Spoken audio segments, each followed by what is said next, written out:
Hello friend. तो इस video में एक नई कहानी पढ़ते हैं और इस कहानी से आप अपनी इंग्लिश को स्ट्रॉन्ग कर सकते हैं।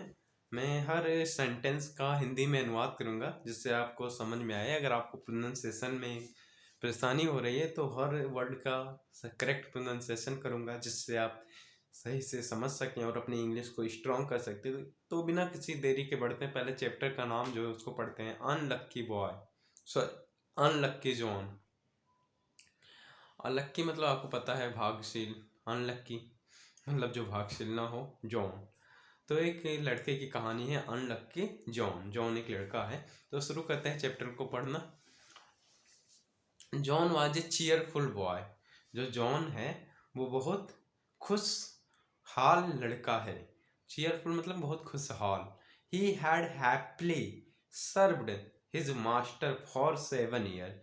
ही हैड हैप्पीली सर्व्ड, उसने एक सेवा की थी। हैड हैप्पीली सर्व्ड का मतलब सेवा की थी हिज मास्टर, अपने मास्टर की, for 7 year.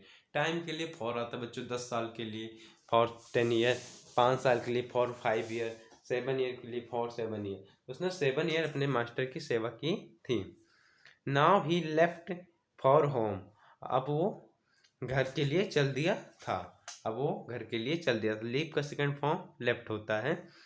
As a farewell, farewell क्या होता है? एक पार्टी होती है जब एक स्टूडेंट अपनी पढ़ाई पूरा करके जाता है घर अपने, तो उसको कहते हैं farewell. As a farewell gift his master gave him a lump of gold. Farewell gift में उसके मास्टर ने उसको लंप ऑफ गोल्ड दिया, मतलब गोल्ड का एक गट्ठर इसको बांध के दिया। ड्यूरिंग हिज जर्नी, अपनी यात्रा के दौरान, जॉन मेट ए हॉर्समैन। मेट का मतलब मिला, ए हॉर्समैन का मतलब घुड़सवार से। वह एक घुड़सवार से मिला। Seeing the man ride merely, जब उसने देखा, seeing the man ride merely, जब उसने उस घुड़सवार को खुशहाल राइड मतलब सवारी करते हुए देखा, John exchanged his gold for the horse. तो जॉन ने उस अपने गोल्ड जो उसके गुरु ने दिया था, गोल्ड को हॉर्स से एक्सचेंज कर लिया। एंड ट्रोटेड अवे, और वहां से चल दिया। आगे बढ़ते हैं। However, when John pushed the horse to run faster, जब रॉन ने पुश्ड मतलब धक्का दिया द हॉर्स को, घोड़े को, टू रन फास्टर मतलब तेज चलने के लिए, ही वॉज थ्रोन ऑफ, तो वो गिर गया, मतलब थ्रोन ऑफ मतलब वो गिर गया। देन जॉन सा एक कंट्रीमैन, कंट्रीमैन मतलब गांव का कोई आदमी, तब उसने कंट्रीमैन को देखा विद काउ, गाय के साथ। John traded his horse for the cow.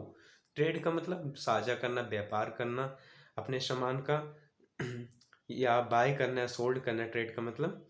तो जॉन ने अपने घोड़े को उस काव से ट्रेड किया, मतलब एक्सचेंज किया, व्यापार किया, मतलब उसने अपने घोड़े को दे दिया और गाय को ले लिया। आफ्टर सम टाइम, कुछ समय के बाद, John stopped at A more.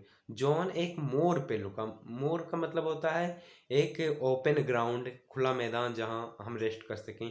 To milk the काऊ मतलब गाय को दुहने के लिए रुका। ए बूचर, बूचर मतलब कसाई, passing by told John that his cow was too old to be milked। उसने कहा तुम्हारी गाय जो है वो बहुत बूढ़ी हो चुकी, ओल्ड हो चुकी है, दूध देने के लायक नहीं है, मतलब ये गाय बहुत बूढ़ी हो चुकी है। John took the butcher's goat in exchange for his cow। John took the butcher's goat, John ने टुक मतलब लिया, butcher's goat मतलब कसाई की गोट मतलब बकरी को, in exchange of his cow, किसको बदल के? अपने काउ, अपने गाय को बदल के। Next John met a mason and exchange his goat with the mason's grind stone. अब वो एक मैसन से मिलता है, मैसन राजगिरी होता है, मैसन से मिलता है। उसने अपने काव को बदल के, अपनी बकरी को बदल के उससे ग्राइंड स्टोन ले लिया, एक पत्थर ले लिया। The heavy stone soon tired John, और उस भारी पत्थर के कारण वह जल्द ही थक गया।